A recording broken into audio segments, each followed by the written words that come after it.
Oi, gente, tudo bem por aí? Primeiro Tessalonicenses, capítulo 4. Hoje nós vamos falar de luto. Vamos falar de luto, que é um assunto muito interessante. Muitas pessoas sofrem por não saber enfrentar o luto, passar pelo luto, ou talvez por não se preparar para o luto, ou por não entender o que acontece depois da morte, né? E é triste. Mas quando a gente sabe, as coisas ficam mais leves, mais fáceis.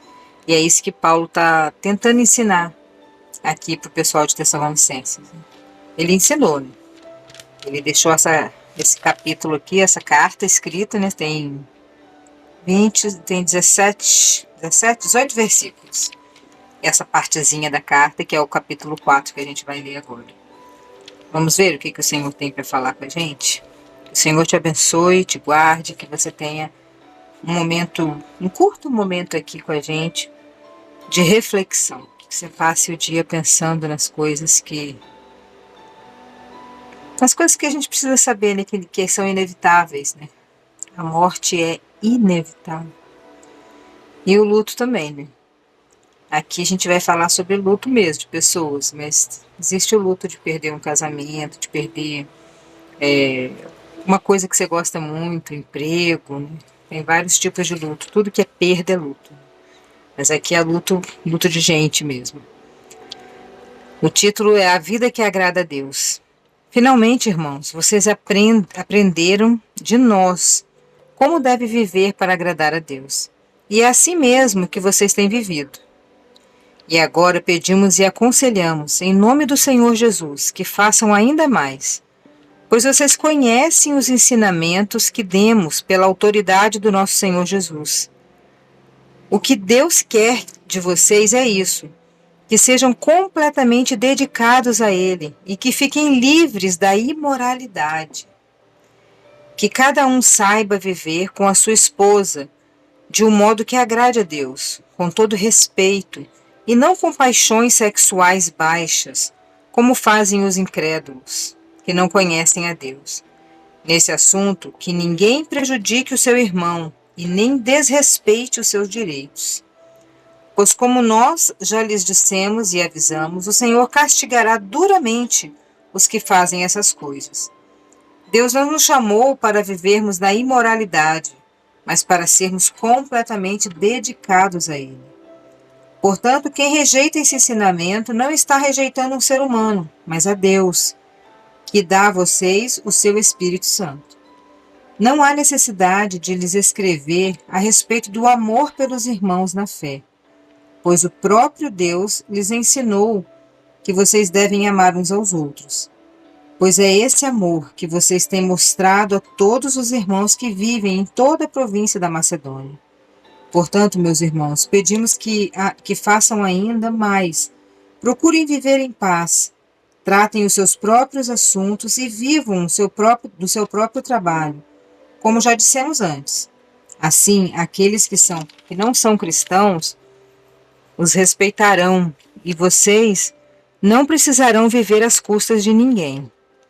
Irmãos, queremos que vocês saibam a verdade a respeito dos que já morreram. Essa parte foi a que eu destaquei, né, sobre o luto.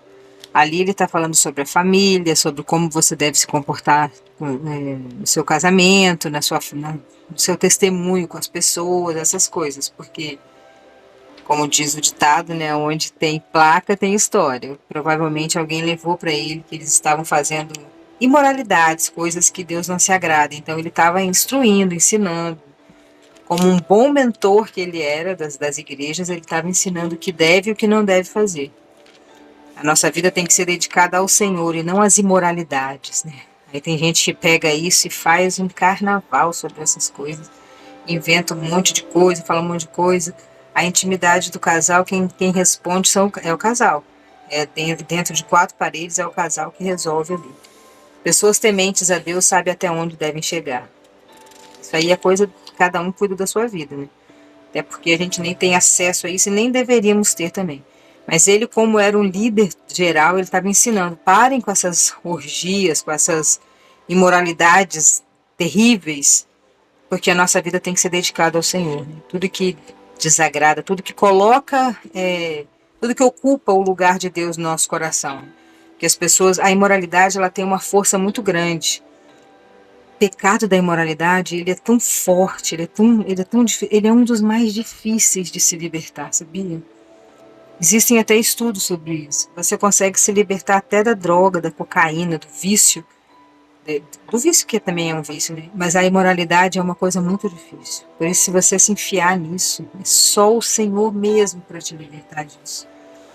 De imoralidades, assim, são coisas que você faz que ocupam o lugar de Deus, sabe? Que você começa a pensar só nisso, a viver só isso, a querer só isso, vira um vício, vira uma sede, não tem nada que te sacie, se você quer viver naquela imoralidade ali. Eu acredito que é sobre isso que Paulo está falando, né? Sobre uma imoralidade que a pessoa ocupa o lugar de Deus na vida dessa pessoa.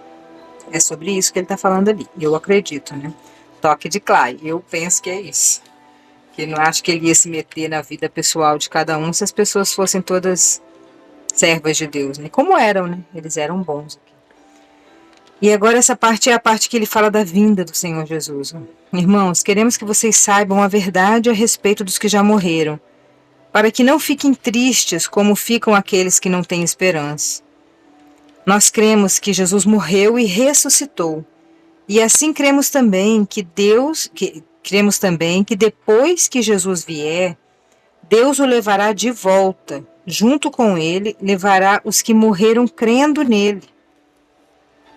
Então nós acreditamos que Jesus veio, morreu, ressuscitou e subiu. E ele vai voltar para cá. Ele vai reinar aqui. Nós acreditamos que ele vai reinar aqui. E depois ele vai levar a gente para Nova Jerusalém. Ele vai levar a gente de volta. Ele levará de volta junto com ele, levará os que morreram crendo nele. De acordo com o ensinamento do Senhor, afirmamos a vocês o seguinte: nós, os que estivermos vivos no dia da vinda do Senhor, não iremos antes daqueles que já morreram. Porque haverá o grito de comando e a voz do arcanjo, o som da trombeta de Deus. Então o próprio Senhor descerá do céu. Aqueles que morreram crendo em Cristo ressuscitarão primeiro. Então nós, os que estivermos vivos, seremos levados nas nuvens, junto com eles, para nos encontrarmos com o Senhor no ar. E assim ficaremos para sempre com o Senhor. Portanto, animem-se uns aos outros com esta palavra. Então, o que ele está falando aqui? Ai, balancei mesmo. Ele está dando uma esperança para essas pessoas, porque quando a gente está sofrendo a dor da morte, né, que alguém morre da nossa família. Essa semana morreu um vizinho nosso aqui do condomínio que era muito amado, muito querido. Ele foi fazer uma cirurgia de vesícula e não entendi muito bem, mas parece que o laser furou o estômago dele, caiu a bilis em cima do intestino e perfurou tudo. E foi uma morte muito sofrida, sabe? Uma coisa simples que ele foi fazer, tirar a vesícula lá, né, a pedra da vesícula e morreu. Aí as pessoas ficam tristes, o condomínio ficou triste, as pessoas que conheciam ele, porque ele era novo e tal. E só que nós que temos o Senhor, nós que conhecemos a Bíblia, nós que lemos a palavra de Deus, nós que temos o Senhor dentro de nós, a gente sabe que da mesma forma que Jesus morreu e ressuscitou, nós também seremos ressuscitados. Essa vida é passageira. Nós não podemos nos entristecer, porque aqui na outra linguagem fala que a gente não morre, a gente dorme. Usa muito essa palavra de dormir para confortar o nosso coração, no sentido de que quando você dorme, você acorda. Você vai acordar, você está só dormindo. E é isso que Paulo está falando aqui. Para a gente se consolar, para a gente saber que a gente está triste, está amargurado, a tristeza é muito grande de perder alguém. Eu já perdi meu tio, meu pai, meus avós, e é muito dolorido, assim. Perdi meu gato também, que foi uma dor horrível. E etc, né? Tudo que a gente perde, né? Eu já sofri um divórcio também, foi uma perda, foi ruim também. Tudo que a gente perde, né? É difícil, é complicado, a gente tem que passar pelas fases do luto, que são fases complicadas da gente passar. Às vezes a gente emperra numa daquelas fases ali, é difícil demais.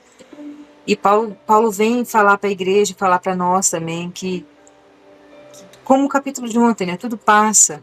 E a morte também passa em nós, porque Jesus venceu a morte por nós. Então, se você está sofrendo agora um luto verdadeiro de uma pessoa querida que faleceu, ela não está morta, ela está dormindo. Jesus vai voltar e aqui ó, fala nitidamente que nós não vamos antes deles, nós que estamos vivos. Os mortos ressuscitarão primeiro. Eles vão se encontrar com o Senhor no céu primeiro, para depois acontecer a segunda fase da segunda vinda de Jesus, né? Eles vão primeiro, então eles não estão mortos. Que isso console o seu coração, que isso deixe seu coração quentinho, assim, né?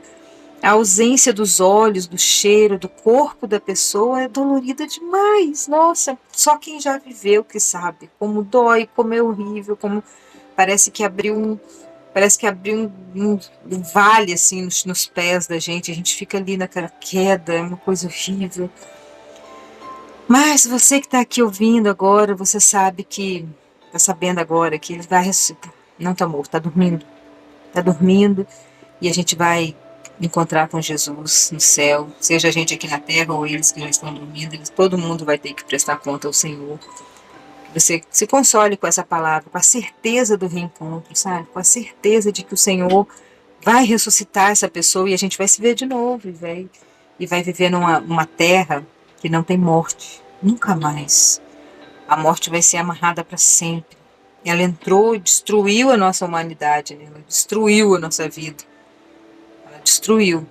Ela entrou e acabou com tudo. Agora a gente sente essa dor do luto, essa dor, esse desespero, essa agonia, por causa do pecado lá do começo, né? Por causa de tudo aquilo que a gente já leu em Gênesis. E que você se console com essa palavra. Saiba que a pessoa não morreu, ela está dormindo e rapidinho ela vai acordar. Um piscar de olhos, todos nós iremos prestar conta ao Senhor. Você fica com essa palavra no seu coração, certa de que o Senhor está cuidando de você aqui. Você tem que seguir sua vida. Faça essa pessoa que foi embora feliz. Faça o melhor que você puder. Viva tudo que ele não pôde mais viver. Que ele já morreu, já está lá dormindo com o Senhor. Então que agora você viva. Viva por ele. Lembre-se do que ele gostava, do que ele queria fazer e faça você. Dê continuidade. Seja o legado dessa pessoa. Isso vai agradar muito o coração de Deus. Dele não, porque ele está dormindo. Ele está dormindo, ele não está te vendo. Mas do Senhor, que você vai honrar a sua vida. Até o dia que você morrer. Que todos nós iremos morrer. E a morte para nós é só um sono. Rapidinho a gente abre o beijão no seu coração e fica aí com essa palavra de conforto. Ele não morreu. Está dormindo.